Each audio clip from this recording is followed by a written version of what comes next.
नमस्कार, आप देख रहे हैं जे प्राइम भारत और मैं हूं आपके साथ ज्योति कनौजिया। आइए रुक करते हैं खबर की ओर।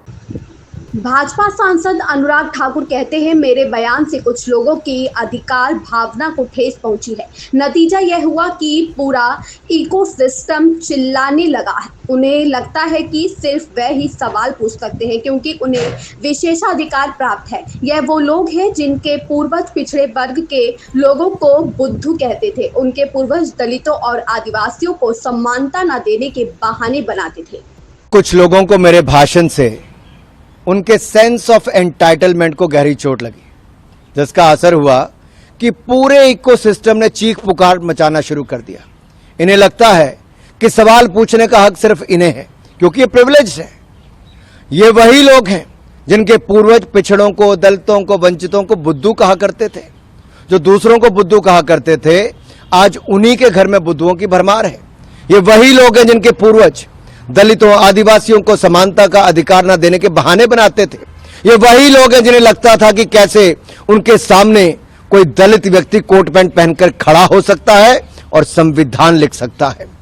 बुद्धू मैं नहीं कह रहा, बुद्धू तो कांग्रेस के तत्कालीन प्रधानमंत्री श्री राजीव गांधी जी ने कहा था, वह भी सार्वजनिक रूप से सांझ को आंच किया। श्रीमान राहुल गांधी जी, पूरी कांग्रेस जमात पढ़ ले कि स्वर्गीय राजीव गांधी जी ने कहा था, आरक्षण के नाम पर बुद्धुओं को बढ़ावा नहीं देंगे।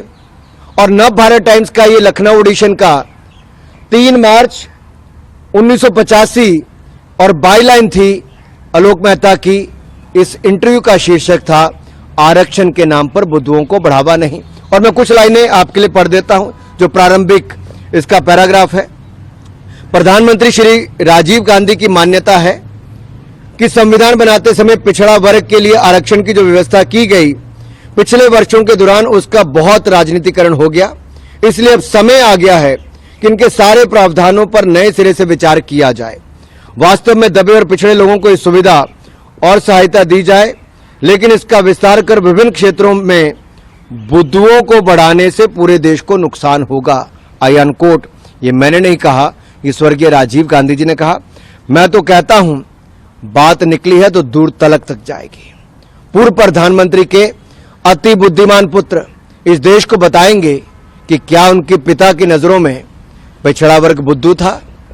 क्या कांग्रेस राजीव गांधी जी द्वारा दिए गए एक अति घृणित जातिवादी बयान की सार्वजनिक निंदा करेगी? क्या उस बयान के खिलाफ कोई रेजोल्यूशन पास किया जाएगा? जो लोग आज तक लेगेसी की मलाई खाते आ रहे हैं, आज उनके मुंह में सवाल की खटाई पड़ गई तो झूठ बोलकर जगहसाई करवा रहे हैं। 1947 से लेकर कांग्रेस अपने वैचारिक दरबारियों के साथ मिलकर दलित और वंचित समाज को समाज की मुख्यधारा से बाहर करने की तमाम तरह के हथकंडे अपनाती रही। जब जवाहरलाल नेहरू जी से पूछा गया कि दलित और आदिवासियों को आरक्षण क्यों नहीं दिया जा रहा, तो उन्होंने बहाना बना दिया कि उन्हें आरक्षण देने से उनके मन में हीन भावना भर जाएगी, इसलिए उन्हें आरक्षण नहीं दे रहे।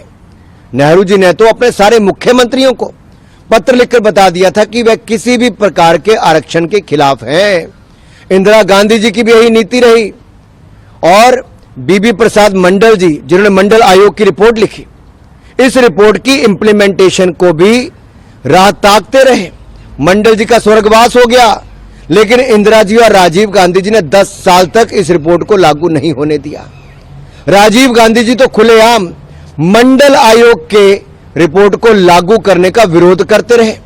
और जब काका कालेलकर की रिपोर्ट आई थी, तब भी कांग्रेस ने वर्षों तक इस रिपोर्ट को दबा कर रखा।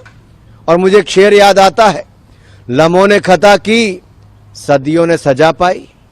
अगर सामंती सोच वाली कांग्रेस पार्टी ने उस समय मंडल रिपोर्ट और काका कालेलकर की रिपोर्ट में कीड़ा में रोड़ा नहीं अटकाया होता, तो आज स्थिति कुछ और होती।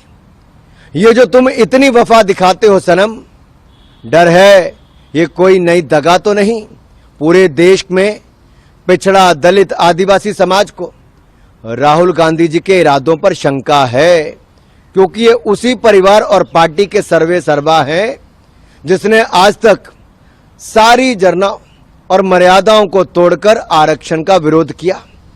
सामंती जब समाजवादी बनने का ढोंग करते हैं तो बड़े खतरनाक होते हैं। और कांग्रेस ने तो मोदी जी के इस खबर में बस इतना ही। बने रहें जे प्राइम भारत के साथ।